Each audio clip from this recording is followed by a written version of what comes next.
പ്രധാന വാർത്തകളിലേക്ക് സ്വാഗതം. ഉത്തരാഖണ്ഡിൽ പള്ളികളും ദർഗയും തുണികെട്ടി മറിച്ച് ഭരണകൂടം. ഉത്തരാഖണ്ഡിലെ ഡെറാഡൂണിൽ കാവട യാത്രാ റൂട്ടിലെ പള്ളികളും ദർഗയും മറയ്ക്കാൻ ഉത്തരവിട്ട് ഉത്തരാഖണ്ഡ് ഭരണകൂടം. തുണികെട്ടി മറയ്ക്കാനാണ് ഡെറാഡൂണിലെ ഭരണകൂടം ഉത്തരവിട്ടിരിക്കുന്നതെന്ന് ഇന്ത്യ ടുഡേ റിപ്പോർട്ട് ചെയ്തു. ഉത്തരവിന് പിന്നാലെ പള്ളികൾ മറച്ചു കെട്ടുകയും ചെയ്തു. എന്നാൽ നടപടി വിവാദമായതോടെ മറ നീക്കാൻ വേണ്ടി ഉത്തരവിട്ടു. ആര്യനഗറിലെ ഇസ്ലാം നഗർ മസ്ജിദും സമീപ പ്രദേശത്തെ ദർഗയും തുണികെട്ടി മറയ്ക്കാനാണ് ഭരണകൂടം നിർദ്ദേശിച്ചിരുന്നത്. ഇവിടെ തന്നെ ഒരു മേൽപ്പാലത്തോട് ചേർന്നിരിക്കുന്ന പള്ളികളും മറയ്ക്കാൻ ഉത്തരവിട്ടിരുന്നു. ഇതിനു പിന്നാലെ ഇവിടെയെല്ലാം അധികൃതരെത്തി വെള്ള നിറത്തിലുള്ള തുണികെട്ടി മറയ്ക്കുകയും ചെയ്തു. അനിഷ്ട സംഭവങ്ങൾ തടയാൻ വേണ്ടിയാണ് ഇത്തരമൊരു ഉത്തരവിറക്കിയതെന്ന് ഉത്തരാഖണ്ഡ് ടൂറിസം മന്ത്രി സത്പാൽ മഹാരാജ് പ്രതികരിച്ചു. കാവട യാത്രയുടെ സുഗമമായ നടത്തിപ്പും ഉത്തരവിന്റെ ലക്ഷ്യമായിരുന്നുവെന്നും മന്ത്രി പറഞ്ഞു. എന്നാൽ നടപടിക്ക് പിന്നാലെ വൻ വിമർശനമാണ് ഉയർന്നിരിക്കുന്നത്. സംഭവത്തിൽ പള്ളി ദർഗ അധികൃതരും നടപടിക്കെതിരെ പ്രതിഷേധവുമായി രംഗത്തെത്തി. തങ്ങളെ അറിയിക്കുക പോലും ചെയ്യാതെയാണ് സർക്കാർ വൃത്തങ്ങളെത്തി ദർഗ തുണികെട്ടി മറിച്ചതെന്ന് ദർഗ നടത്തിപ്പുകാരനായ ഷക്കീൽ അഹമ്മദ് പ്രതികരിച്ചു. കഴിഞ്ഞ 40 വർഷമായി കാവട യാത്രയിൽ തങ്ങൾക്കൊരു പ്രശ്നവുമില്ലായിരുന്നുവെന്നും എന്നാൽ ഇപ്പോഴിത് ചെയ്തത് എന്തിനാണെന്ന് മനസ്സിലാകുന്നില്ലെന്നും ഷക്കീൽ പറഞ്ഞു. മുൻകൂട്ടി വിവരം അറിയിക്കാതെയാണ് പള്ളി മറച്ചു കെട്ടിയതെന്ന് ഇസ്ലാം നഗറിലെ ഇമാം അൻവർ അലി മാധ്യമങ്ങളോട് പറഞ്ഞു. ഒരു രാത്രി വന്ന് തുണികെട്ടി മറിക്കുകയാണ് ചെയ്തതെന്നും ഇത്തരൊരു സംഭവം മുൻപൊന്നും ഉണ്ടായിട്ടുമില്ലെന്നും ഇമാം അറിയിച്ചു. വ്യക്തികളെ ജനിച്ച മതത്തിൽ കെട്ടിയിടാനാവില്ല. സ്കൂൾ സർട്ടിഫിക്കറ്റുകളിൽ മതം തിരുത്താനുള്ള സ്വാതന്ത്ര്യമുണ്ടെന്ന് ഹൈക്കോടതി. ഭരണഘടന ഉറപ്പു നൽകുന്ന മതസ്വാതന്ത്ര്യത്തിനുള്ള അവകാശത്തിന് കീഴിൽ പുതിയ മതം സ്വീകരിക്കുമ്പോൾ മതം മാറുന്നത് സംബന്ധിച്ച് അവരുടെ രേഖകളിലും തിരുത്തലുകൾ വരുത്താൻ അവകാശമുണ്ടെന്ന് കേരള ഹൈക്കോടതി. സ്കൂൾ സർട്ടിഫിക്കറ്റുകളിൽ മതം തിരുത്താനുള്ള അനുമതിയാണ് ഹൈക്കോടതി നൽകിയിരിക്കുന്നത്. പുതിയ മതം സ്വീകരിച്ച 2 യുവാക്കളാണ് സർട്ടിഫിക്കറ്റ് തിരുത്താൻ അനുമതി തേടി ഹൈക്കോടതിയെ സമീപിച്ചത്. സ്കൂൾ സർട്ടിഫിക്കറ്റുകളിൽ മതം തിരുത്തുന്നതിന് പ്രത്യേക വ്യവസ്ഥയില്ലെങ്കിലും പുതിയ മതം സ്വീകരിച്ച സാഹചര്യത്തിൽ സർട്ടിഫിക്കറ്റ് തിരുത്താൻ ഹർജിക്കാർക്ക് അവകാശമുണ്ടെന്ന് ജസ്റ്റിസ് VG അരുൺ പറഞ്ഞു.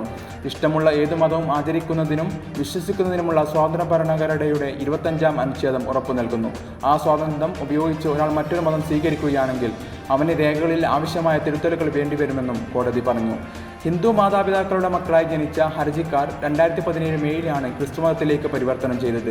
സ്കൂൾ സർട്ടിഫിക്കറ്റിൽ മതം തിരുത്തി തരണമെന്ന് ആവശ്യപ്പെട്ട് പരീക്ഷാ കൺട്രോളറെയാണ് ഇവർ ആദ്യം സമീപിച്ചത്.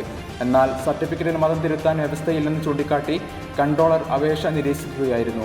തുടർന്ന് ഇവർ ഹൈക്കോടതിയെ സമീപിച്ചു. നിലവിൽ വ്യവസ്ഥയില്ലെങ്കിൽ പോലും സർട്ടിഫിക്കറ്റുകളിൽ തിരുത്തലുകൾ വരുത്താൻ ഉത്തരവിടാൻ ഹൈക്കോടതിക്ക് അധികാരമുണ്ടെന്നായിരുന്നു ഹർജിക്കാരുടെ വാദം. ഇന്ത്യൻ ഭരണഘടനയുടെ ആർട്ടിക്കിൾ 25 പ്രകാരം വ്യക്തികൾക്ക് ഇഷ്ടമുള്ള ഏത് മതവും ആചരിക്കാനും വിശ്വസിക്കാനും സ്വാതന്ത്ര്യമുണ്ട്. ഭരണഘടന ഉറപ്പു നൽകുന്ന മതസ്വാതന്ത്ര്യത്തിനുള്ള അവകാശത്തിന് കീഴിൽ പുതിയ മതം സ്വീകരിക്കുമ്പോൾ മതം മാറുന്നത് സംബന്ധിച്ച് അവരുടെ രേഖകളിലും തിരുത്തലുകൾ വരുത്താൻ ഹർജിക്കാർക്ക് അവകാശമുണ്ടെന്നും കോടതി വ്യക്തമാക്കി. പ്രസിഡന്റ് തെരഞ്ഞെടുപ്പിൽ സ്ഥാനാർത്ഥിയായി കമല ഹാരിസ്. US പ്രസിഡന്റ് തെരഞ്ഞെടുപ്പിൽ തന്റെ ഡെമോക്രാറ്റിക് പാർട്ടി സ്ഥാനാർത്ഥിത്വം ഔദ്യോഗികമായി പ്രഖ്യാപിച്ച് വൈസ് പ്രസിഡന്റ് കമല ഹാരിസ്. ഓരോ വോട്ടും സ്വന്തമാക്കാൻ താൻ കഠിനാധ്വാനം ചെയ്യുമെന്നും നവംബറിൽ തങ്ങളുടെ ജനകീയ പ്രചാരണം വിജയിക്കുമെന്നും കമല ഹാരിസ് എക്സിൽ കുറിച്ചു. US പ്രസിഡന്റ് മത്സരത്തിൽ ജോ ബൈഡൻ പിന്മാറിയതോടെയാണ് കമല ഹാരിസിന് പ്രസിഡന്റ് സ്ഥാനാർത്ഥിയാകാനുള്ള വഴി തെളിഞ്ഞത്. പാർട്ടിയുടെയും രാജ്യത്തിന്റെയും താൽപര്യം മുൻപിൽ നിർത്തിയാണ് തീരുമാനമെന്നായിരുന്നു പിന്മാറ്റത്തിൽ ബൈഡൻ നൽകിയ വിശദീകരണം. കൂടാതെ കമലയ്ക്ക് പൂർണ്ണ പിന്തുണ പ്രഖ്യാപിക്കുന്നതായും അദ്ദേഹം എക്സിൽ കുറിച്ചു. നേരത്തെ തന്നെ സ്ഥാനാർത്ഥിയായി ഔദ്യോഗിക നാമനിർദ്ദേശം നേടാനുള്ള പ്രതിനിധികളുടെ പിന്തുണ കമല നേടിയതായി റിപ്പോർട്ടുണ്ടായിരുന്നു. 2579 പ്രതിനിധികളുടെ പിന്തുണ കമല ഉറപ്പാക്കി. 1976 പ്രതിനിധികളുടെ പിന്തുണയാണ് സ്ഥാനാർത്ഥിത്വം നേടാൻ വേണ്ടത്. പ്രൈമറികളുടെ ബൈഡൻ 386 പ്രതിനിധികളുടെ പിന്തുണ നേടിയിരുന്നു. ബൈഡൻ പിന്മാറിയതോടെയാണ് കമലയ്ക്ക് അവസരം ഒരുങ്ങിയത്. നീറ്റ് പരീക്ഷാഫലം പുതുക്കിയ റിസൾട്ട് പുറത്തുവിട്ടു. നീറ്റ് UG പരീക്ഷയുടെ പുതുക്കിയ ഫലം NTA പ്രസിദ്ധീകരിച്ചു. സുപ്രീം കോടതി നിർദ്ദേശപ്രകാരമാണ് റിസൾട്ട് പുറത്തുവിട്ടതെന്ന് നാഷണൽ എൻട്രൻസ് ടെസ്റ്റ് ഭാരവാഹികൾ അറിയിച്ചു. ചില പരീക്ഷാർത്ഥികൾക്ക് പ്രത്യേകമായി നൽകിയുള്ള അധിക മാർക്ക് ഒഴിവാക്കിയതിനു ശേഷമുള്ള റാങ്കാണ് പ്രസിദ്ധീകരിച്ചിരിക്കുന്നത്.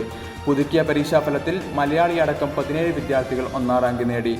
ആദ്യ ഫലം വന്നപ്പോൾ 67 പേർക്കായിരുന്നു 1ാം റാങ്ക്. ഇതിൽ 4 പേർ മലയാളികളായിരുന്നു. എന്നാൽ പുതുക്കിയ ഫലത്തിൽ ഒരാൾക്ക് മാത്രമാണ് 1ാം റാങ്ക് ലഭിച്ചത്. മലയാളി വിദ്യാർത്ഥിയും കണ്ണൂർ സ്വദേശിയുമായ ശ്രീനന്ദ് ശർമിൽ ആണ് പുതുക്കിയ ഫലത്തിൽ 1ാം റാങ്ക് നേടിയത്. ജൂൺ 4-നാണ് നീറ്റ് UG ഫലം പ്രസിദ്ധീകരിച്ചത്. 67 വിദ്യാർത്ഥികൾക്ക് 1ാം റാങ്ക് ലഭിച്ചതോടെ വിവാദങ്ങളും തലപൊക്കി. ചോദ്യപേപ്പർ ചോർച്ചയുൾപ്പെടെ നിരവധി ക്രമക്കേടുകൾ ചൂണ്ടിക്കാട്ടി വൻ പ്രതിഷേധം നീറ്റ് പരീക്ഷ കഴിഞ്ഞുടനെ ഉയർന്നിരുന്നു.